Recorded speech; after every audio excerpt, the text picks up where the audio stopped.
بسم الله الرحمن الرحيم إذا جاء نصر الله والفتح ورأيت الناس يدخلون في دين الله أفواجا فسبح بحمد ربك واستغفره إنه كان توابا. Great privilege that you offer me to be able to speak with you this way. I wish I was able to see you and interact with you. But alhamdulillah, as long as you are safe and well, this is an enormous privilege for me. My name is Azza Karam, and I serve as the Secretary General of Religions for Peace. Religions for Peace is the world's largest multi-religious representative institution in the world. It is a testament to the desire of religious leaders in 1970 to come together in order to honor what their faiths call upon them to do, which is to serve one another and to try to save humankind from itself. The 1970s was the time when the nuclear apocalypse was a very real threat and looming danger. It was the time when governments, many governments, were not necessarily able to deliver on a basic social contract with their people to keep them safe and protected and to avoid any war. I am not talking about 2020 and 2021. I'm actually talking about the 1970s, which is when this Religions for Peace institution that I'm honored to serve was founded. That was 51 years ago to the date. Needless to say, the situation of governments today has not exactly improved dramatically. Indeed, multilateralism, which is that space in the moment when governments come together, the United Nations, the European Union, the African Union, multilateral mechanisms as we know them that were created precisely in order to ensure that governments do not go to war with one another, that they serve and safeguard the interests of their people and by implication, therefore, of all people. Multilateral mechanisms today are at their most threatened. And it is a deep irony that this happens at a time when human need is at its highest in our recorded history. You may think I am referring to COVID. In fact, I am referring to a number of things that COVID has added to as icing on a cake, but which have been serious challenges for so many of the institutions as we know them today. I am talking about governments, but I am also talking about trade and labor unions, civil society, human rights organizations. Institutions today are very threatened too.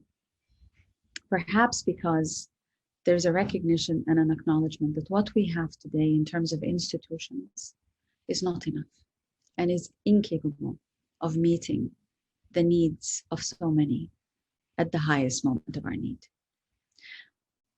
Sisters and brothers, I am thinking of our environment, the very water we drink to live, the very land we need to eat. I am thinking of the air we need to breathe. At no moment in recorded human history has our mere survival as human beings on this planet, at no moment in recorded human history has the very survival of this planet been more at risk. We will not have enough water. We are today at a moment where, as a human community around the world, we do not have enough water to sustain us altogether. Our food supply chains are seriously problematic. In one part of the world, we overindulge. In many parts of the world, we are dying of hunger.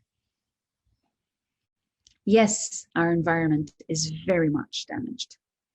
Our environment needs us to work together to serve one another in order to safeguard the environment so that our children and our children's children, inshallah, will have a home to live in that is safe, will be able to find drinking water without much trouble that is safe, will be able to get food off the land that is safe. Our environment today needs us to serve one another better. Our environment, which was gifted to us by Allah subhanahu wa ta'ala, and not just gifted to us as Muslims, gifted to humanity. This environment, in order to serve Allah, we have to serve this environment to save this environment. And that's only one of our challenges. We are worried about the very basic sense of dignity that every human being is entitled to. Because in Islam, we know that God did not create some people better than others. In Islam, we are taught systematically that God created us all. We are not always taught that He loves us all. But we know, and we should know, that He loves His creations, even as He sees the flaws that we have. As the shepherds of this earth, as the stewards and shepherds, khalifas of this earth, we are obligated to save one another, to save the earth. Perhaps we cannot save our souls, but we are definitely obligated to save this earth. And we cannot do so without saving and serving one another. And if we start to distinguish between a Muslim and a Christian and a Hindu and a Buddhist and a person with no faith, and it is only the Muslim or the Christian or the Hindu or the Buddhist or the person with no faith who deserves Allah's will and love and benevolence and guidance, we will kill one another. Our Creator created all of us. We are shepherds of all creation. And in order for us to do so, we have to turn around and see who is around with us. Because even though we feel God inside us, His breath inside us, in our heart and closer than our jugular vein, and we breathe with Allah, even though we are like this, we are not alone. We are able to breathe because we coexist, because we live in the same planet together. So when we serve, as we must, to save, we must serve together. Our religion is under incredible attack. There are millions of our brothers and sisters in re-education camps. In 2021, there are over 2 million Muslims in re-education camps. Where are the voices that decry? Where are the efforts that can save, even if in name only? As the Prophet ﷺ advocated, even if in our hearts we can try to right a wrong as the minimum of our faith. In our hearts, where are the hearts that beat for those in camps? Where are the words of leaders, Muslim leaders, spoken in the name of those in camps? Where are the voices of our Muslim leaders, spoken to save this earth, this planet, the gift that God has stewarded us to serve? Where are our voices?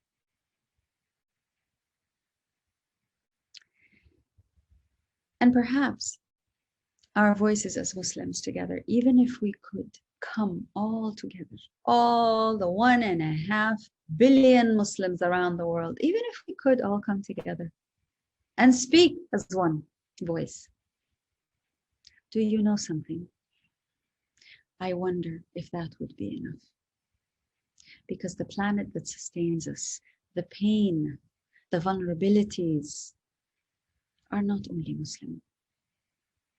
Even when we can come together as Muslims to act as one and love as one and have and practice our faith as one, even when we can do so, it would not be enough.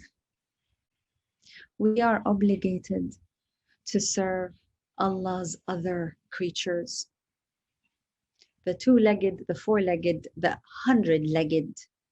We are obligated to serve creation. And creation is not just made for one religious community. It is not just made for the 2-legged variety. It is made for all of us, for all this planet. This is one of the reasons why I sometimes wonder how we can afford, any of us, to say, no, we will only follow this word. We will ignore these other words. I presume God speaks to us all, but I may be wrong. But let's assume for a minute that God does speak to us all. In September of 2015, a very secular institution of all the world's secular institutions, called the United Nations, convened 193 governments. Its constituency, the UN is 193 governments, they were convened after a long process that started in 2010 to identify, find, research, analyze, etc., talk about our common human challenges, our common human needs. And surprisingly, they are the same, regardless of where we are, north, south, east, west, Muslim, Christian, Hindu, Buddhist, Jewish. They are the same needs. Our planet applies to us all. We all live here. So what hurts the land, the air, the water, hurts us all in equal measure. The poverty, the lack of access to decent food, decent health, decent education, decent jobs and employment, all of this is not only hurting the majority, it's actually hurting all. Because, and this is the lesson that COVID had to teach us so many years later, because when one of us is injured, is in pain, is endangered, actually all of us are. COVID is teaching us on a minute-by-minute, daily basis that when one person is infected, all are potentially infected. That when one household is infected, all are potentially infected. COVID, the blight of COVID, came to our moment of, let us not call it jahiliyyah, let us just simply call it a moment where we seem to have forgotten that which unites us, our humanity, as creatures created by God. COVID has come to us as a blight to remind us that we are so interdependent on one another. In this moment I speak to you, there are over 70 million displaced people around the world. Think of it. Over 70 million displaced people around the world. They have no home to go to. They have no aspiration of shelter, one of the basic needs of dignity. They have very little aspiration of shelter. They have very little understanding of when they will get their next food, let alone employment and transportation and education. No, they are displaced. They have no home. 70 million. more than the population of some countries.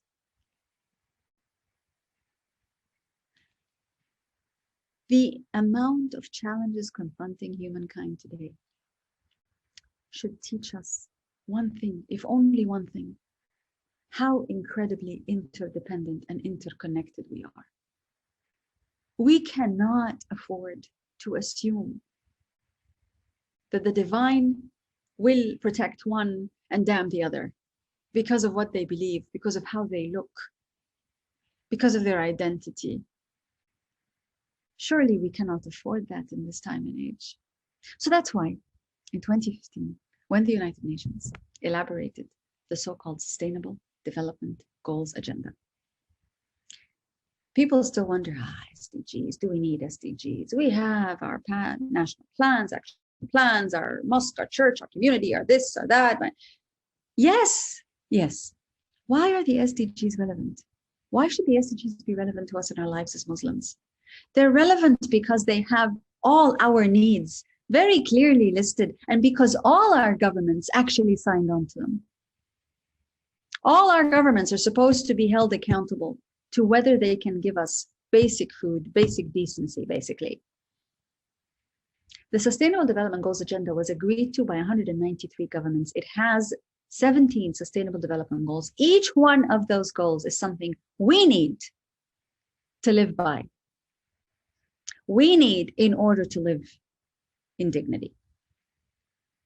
And if we think that governments matter, because I assume we must understand that governments matter, they do. Some governments have many Muslims incarcerated. Many governments have many human beings incarcerated because of their belief. So governments do matter. If they don't matter because they give us an order to our lives, a system of services that we need to coexist, a system of laws and order that we need to follow, they matter because they can also hurt us. So governments matter. So when 193 governments agree to what it is that they will hold each other accountable to deliver to their citizens, that should matter. The Sustainable Development Goals Agenda gives us some signposts, some milestones that we need as nations, that we need as common tribes and peoples created by the Lord. I worked in the United Nations system for nearly 20 years. One of the areas of that work has been to open the hearts and minds of the secular institutions within the United Nations, to open their hearts and minds to the value of engaging with faith, of at least appreciating why faith matters to the lives of the majority of the world's humanity. It's interesting because the United Nations is 193 governments, because those who work in the United Nations come from all over the world, which is one of the most amazing strengths of this remarkable institution and its weakness. But let's focus on its strength for a second. This institution called the United Nations is, for good reasons, because it must be, a secular institution. However, it, at some point in time, forgot that people have faith. Even if some governments don't, people have faith. So I spent 20 years working in that system to bring the awareness of why religions matter. And you know what's really interesting? I think I and the team of people I worked with across the United Nations system, something called the United Nations Interagency Task Force on Religion, what strikes me most is not so much what we managed to change inside the system, which was significant. But what strikes me and humbles me is how much we learned about our faiths and faith itself in that process. There are some very basic facts that I learned. I learned that not every single religious institution necessarily feels comfortable. I'm being very diplomatic here. But not every single religious institution necessarily feels comfortable collaborating with other religious institutions. Not only other religions, but other institutions from its own religion or professing the same religion.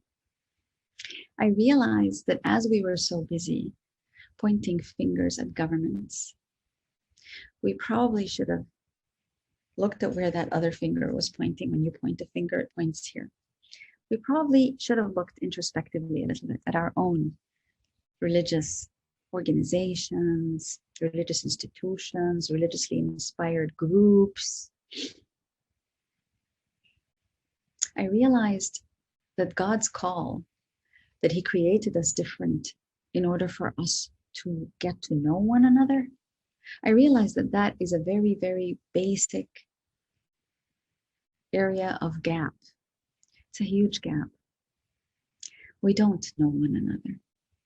We are struggling to know ourselves. We are struggling to know our own religious community within our own families. We are struggling.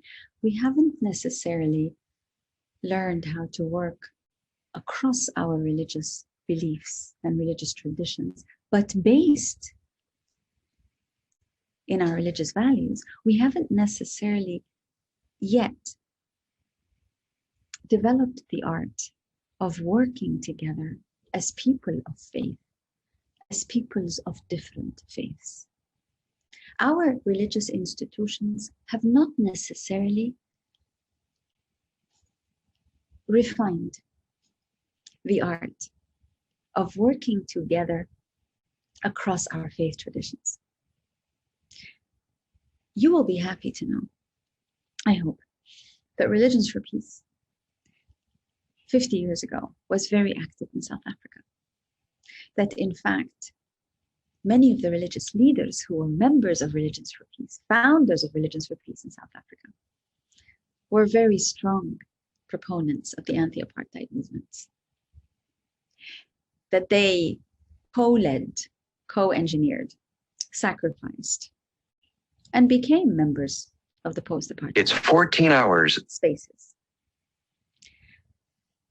South Africa is one of the examples of a legacy of religious actors, religious institutions, religious non-governmental organizations coming together to work across their religious differences. But it seemed to have been much more effective when there was a common enemy. In that case, it was the apartheid system. I guess what I'm saying is that it's high time that South Africa begin to be the example again of how it is that religious institutions, religious organizations, and religious actors must work together. Let's begin with our environment. Let's begin with our earth, our land, our water, our buildings, how we put our garbage out, how we look after ourselves, how we keep our communities clean while not defiling the environment around us. Let's begin with those kinds of programs and projects that I know many of you are already heavily vested in. But I do think that we have no option going forward, especially as we anticipate that there will be more humanitarian crises confronting us in the years to come because we have damaged our environment.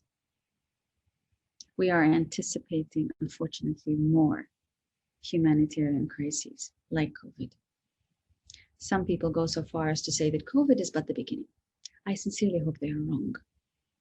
But let us assume for a second that they may be right. If we are at the cusp of more crises that will impact every single household on this planet, then we really don't have the luxury of trying to distinguish between a Muslim and a non-Muslim and a Sunnah and a Shia and a Christian and a Buddhist. And truly, we don't have that luxury. And we should not commit that sin. Let's leave it to God to determine whom He will embrace and be merciful towards. But let us be merciful towards our understanding and our commitment and our love for the divine. And do so by looking into each other's eyes and understanding that our survival is joint. And that there's no way that only one will survive at the expense of the other. Because this planet is all of us. We owe our planet to ensure that it not just survives, but that it thrives. And it is in ensuring that we serve this goal together that we can actually make this a reality.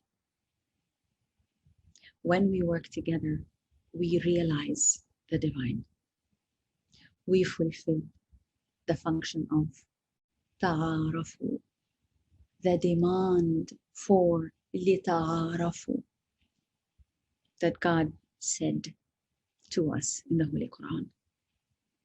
Ta'arafu doesn't just mean saying Assalamu alaikum, how do you do, hope you're well, goodbye. No. Lita'arafu means to serve one another, to ensure that we live together well, that we serve together well. Let us commit to doing that.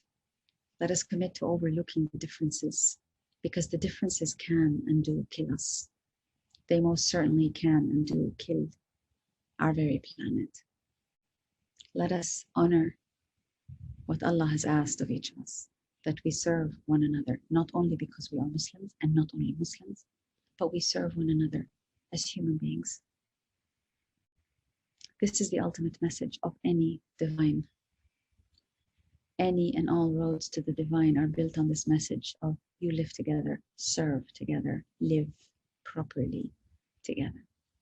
And sometimes, in some faiths, there are those who will also emphasize that we live to love, that mercy is love and love is mercy. And God's mercy encompasses us all, so it behooves us to show mercy to one another. Thank you. An interfaith prayer in the time of pandemic. In the name of God, the merciful, the compassionate. In these tough times, we remind ourselves that though our doors may be closed, our hearts are more open than ever. We share a prayer from the Islamic tradition. We seek the protection with the glorious. We seek protection with the Lord of the unseen in the heavens. We place our reliance on the living who never dies. O God, push sickness away from us with your gentleness. O gentle one, for you are powerful over all things. Amen.